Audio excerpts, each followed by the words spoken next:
श्री बृहस्पतिवार व्रत कथा। भारतवर्ष में एक प्रतापी और दानी राजा राज्य करता था।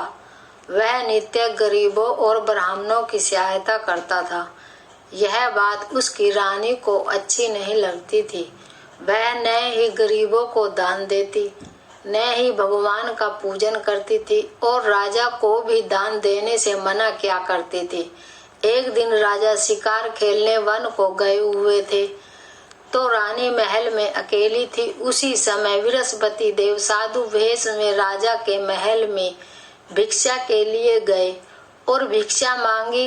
रानी ने भिक्षा देने से इनकार किया और कहा, हे साधु महाराज, मैं तो दान पुण्य से तंग आ गई हूँ। मेरा पति सारा धन लुटाते रहते हैं। मेरी इच्छा है कि हमारा धन नष्ट हो जाए, फिर न रहेगा बांस न बजेगी बांसुरी। साधु ने कहा, देवी तुम तो बड़ी विचित्र हो। धन संतान तो सभी चाहते हैं, पुत्र और दासी लक्ष्मी तो पापी के घर भी होनी चाहिए। यदि तुम्हारे पास अधिक धन है तो भूखों को भोजन दो, प्यासों के लिए प्याऊ बनवाओ, मुसाफिरों के लिए धर्मशालाएं खुलवाओ। जो निर्धन अपनी कुंवारी कन्याओं का विवाह नहीं कर सकते उनका विवाह करा दो। ऐसे और कई काम हैं जिनके करने से तुम्हारा यश लोक परलोक में फैलेगा। परंतु रानी पर उपदेश का कोई प्रभाव न पड़ा। वह बोली, महाराज आप मुझे कुछ न समझाइए। मैं ऐसा धन नहीं चाहती जो हर जगह बांटती फिरूं। साधु ने उत्तर दिया, यदि तुम्हारी ऐसी इच्छा है तो तथास्तु। तुम ऐसा करना कि बृहस्पतिवार को घर लीप कर पीली मिट्टी से अपना सिर धोकर स्नान करना, भट्टी चढ़ाकर कपड़े धोना। ऐसा करने से आपका सारा धन नष्ट हो जाएगा। इतना कहकर वह साधु महाराज वहां से आलोप हो गए। साधु के अनुसार कई बातों को पूरा करते हुए रानी को केवल 3 बृहस्पतिवार ही बीते थे कि उसकी समस्त धन संपत्ति नष्ट हो गई। भोजन के लिए राजा को परिवार तरसने लगा। तब एक दिन राजा ने रानी से बोला कि हे रानी, तुम यहीं रहो, मैं दूसरे देश को जाता हूँ क्योंकि यहाँ पर सभी लोग मुझे जानते हैं, इसलिए मैं कोई छोटा कार्य नहीं कर सकता। ऐसा कहकर राजा परदेश चला गया। वहाँ वह जंगल से लकड़ी काट कर लाता और शहर में बेचता। इस तरह वह अपना जीवन व्यतीत करने लगा। इधर राजा के परदेश जाते ही रानी और दासी दुखी रहने लगी। एक बार जब रानी और दासी को 7 दिन तक बिना भोजन के रहना पड़ा तो रानी ने अपनी दासी से कहा, हे दासी, पास ही के नगर में मेरी बहन रहती है, वह बड़ी धनवान है, तू उसके पास जा और कुछ ले आ ताकि थोड़ी बहुत गुजर बसर हो जाए। दासी रानी की बहन के पास गई। उस दिन गुरुवार था और रानी की बहन उस समय बृहस्पतिवार व्रत की कथा सुन रही थी। दासी ने रानी की बहन को अपनी रानी का संदेश दिया, लेकिन रानी की बड़ी बहन ने कोई उत्तर नहीं दिया। जब दासी को रानी की बहन से कोई उत्तर नहीं मिला तो वह बहुत दुखी हुई और उसे क्रोध भी आया। दासी ने जाकर वापस आकर रानी को सारी बात बता दी। सुनकर रानी ने अपने भाग्य को कोसा। उधर रानी की बहन ने सोचा कि मेरी बहन की दासी आई थी परंतु मैं उससे नहीं बोली, इससे वह बहुत दुखी हुई होगी। कथा सुनकर और पूजन समाप्त करके वह अपनी बहन के घर आई और कहने लगी, हे बहन, मैं बृहस्पतिवार का व्रत कर रही थी, तुम्हारी दासी मेरे घर आई थी परंतु जब तक कथा होती है तब तक न तो उठते हैं और न ही बोलते हैं, इसलिए मैं नहीं बोली। कहो दासी क्यों गई थी? रानी बोली, बहन तुमसे क्या छिपाऊं, हमारे घर में खाने तक को अनाज नहीं था। ऐसा कहते कहते रानी की आंखें भर आई। उसने दासी समेत पिछले 7 दिनों से भूखे रहने तक की बात अपनी बहन को विस्तार पूर्वक सुना दी। रानी की बहन बोली, देखो बहन, भगवान बृहस्पति देव सबकी मनोकामना को पूर्ण करते हैं।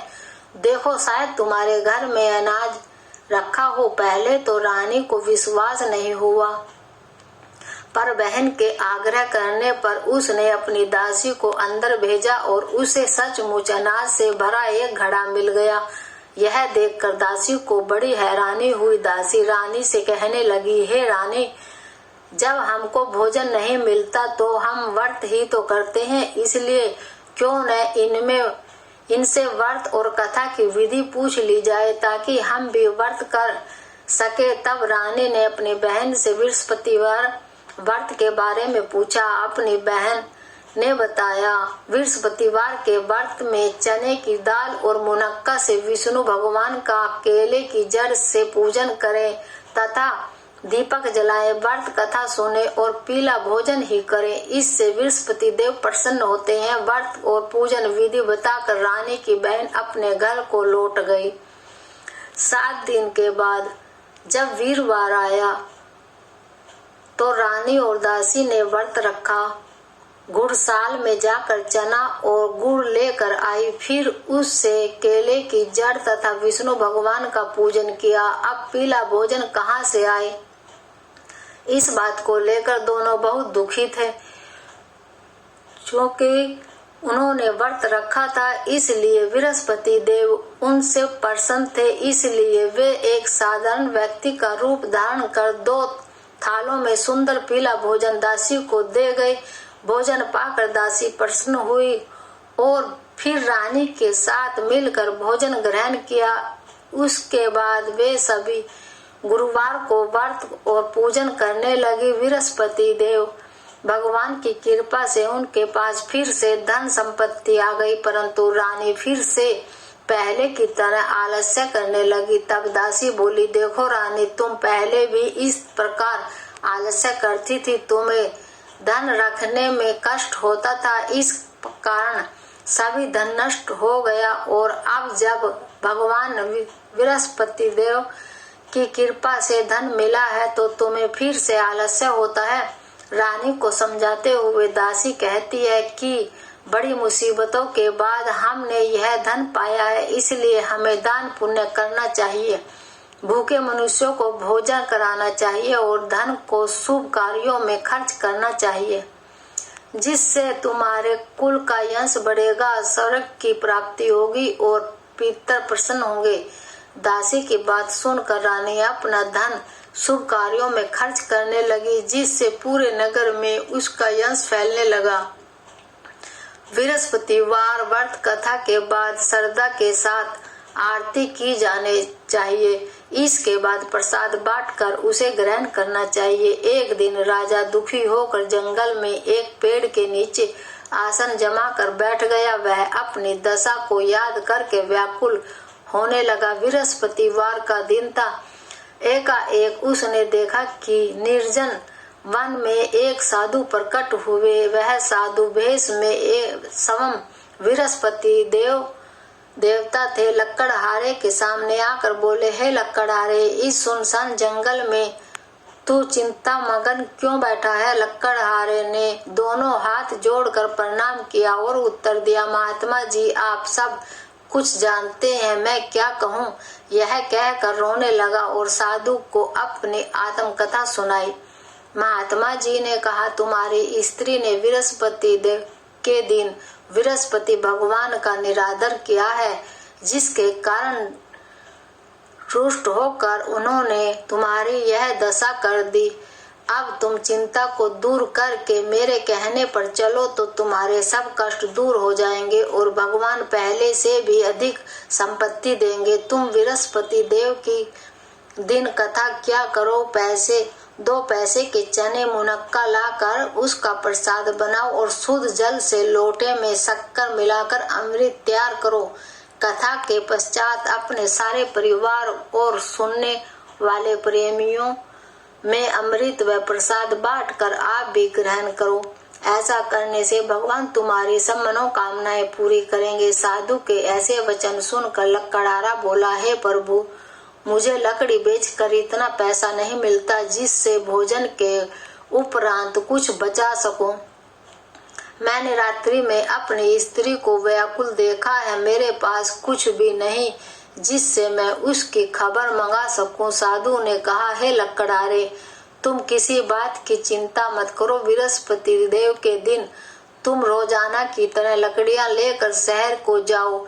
तुमको रोज से 2 गुना धन प्राप्त होगा, जिससे तुम भली भांति भोजन कर लोगे तथा बृहस्पति देव की पूजा का सामान भी आ जाएगा। इतना कहकर साधु अंतर ध्यान हो गए।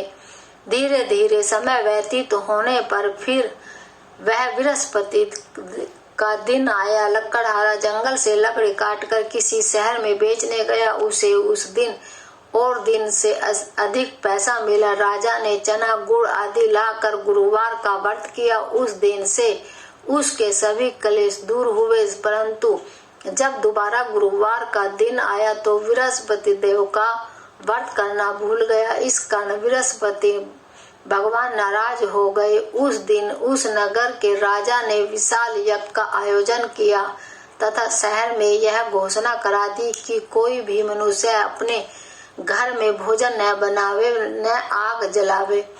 समस्त जनता मेरे यहाँ भोजन करने आवे। इस आज्ञा को जो न मानेगा उसे फांसी की सजा दी जाएगी।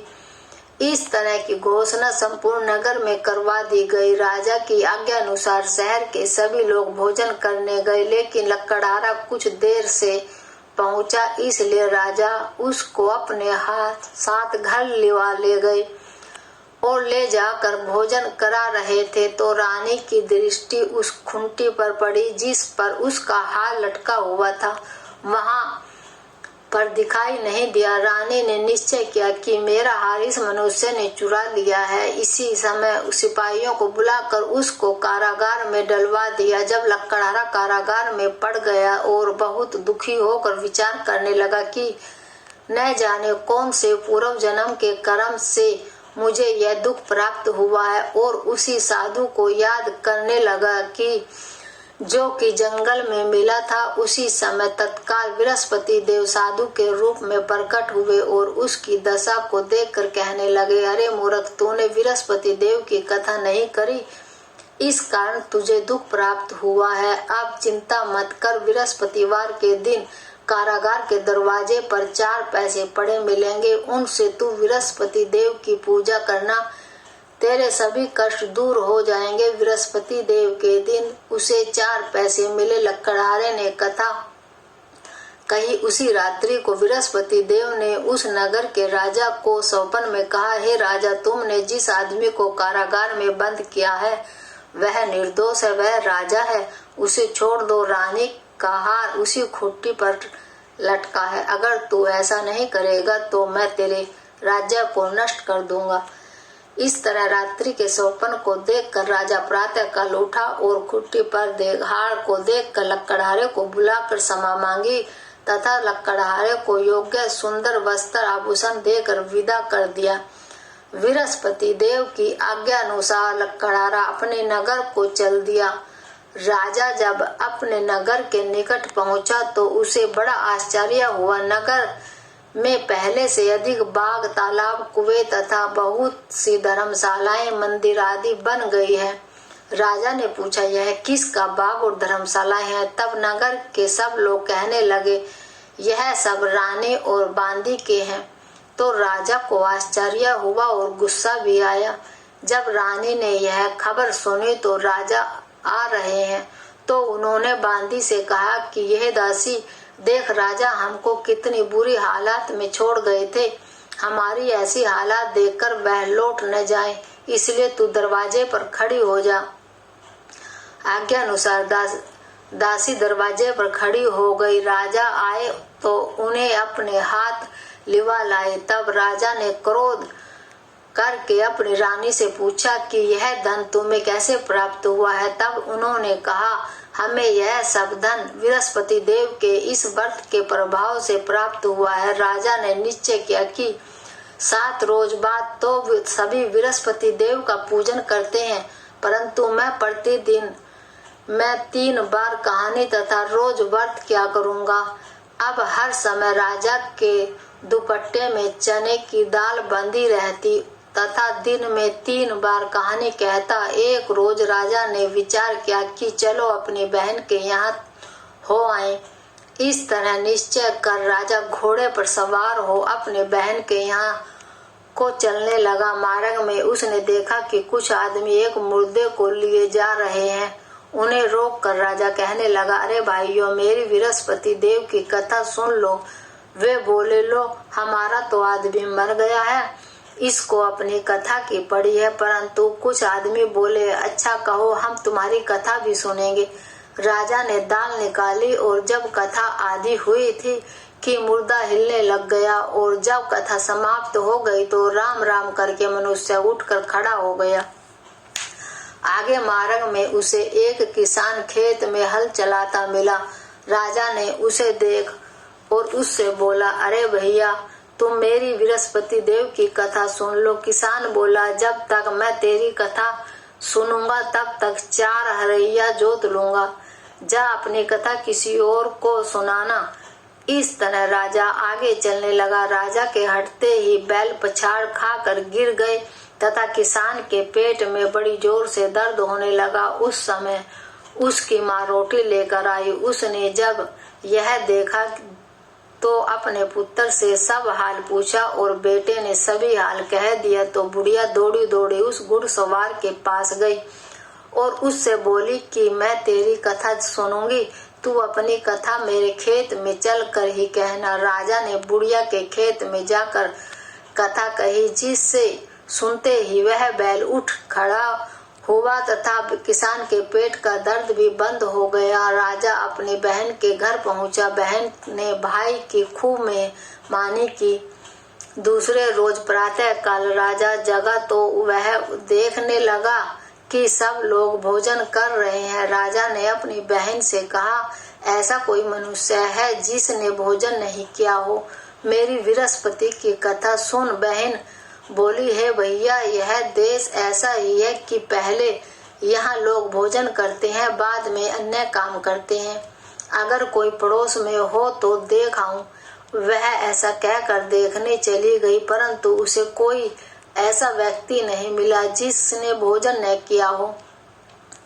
अंत में वह एक कुम्हार के घर गई जिसका लड़का बीमार था। उसे मालूम हुआ कि उनके यहाँ 3 रोज से किसी ने भोजन नहीं किया है। रानी ने अपने भाई की कथा सुनने के लिए कुम्हार से कहा। वह तैयार हो गया। राजा ने जाकर बृहस्पति देव की कथा कही, जिसको सुनकर उसका लड़का ठीक हो गया। अब तो राजा की प्रशंसा होने लगी।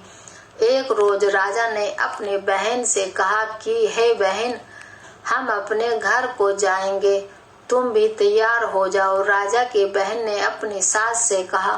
सास ने कहा, हाँ चली जा, परंतु अपने लड़कों को मत ले जाना, क्योंकि तेरे भाई के कोई औलाद नहीं है। बहन ने अपने भैया से कहा, हे भैया, मैं तो चलूंगी पर कोई बालक नहीं जाएगा।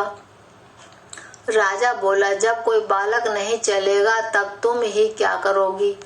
बड़े दुखी मन से राजा अपने नगर को लौट आया। राजा ने अपनी रानी से कहा, हम निर्वंशी हैं, हमारा मुंह देखने का धर्म नहीं है और कुछ भोजन आदि नहीं किया। रानी बोली, हे प्रभु, बृहस्पति देव ने हमें सब कुछ दिया है, वह हमें औलाद अवश्य देंगे। उसी रात को बृहस्पति देव ने राजा से स्वप्न में कहा, हे राजा, उठ, सभी सोच त्याग दे, तेरी रानी गर्भ से है। राजा की यह बात सुनकर बड़ी खुशी हुई।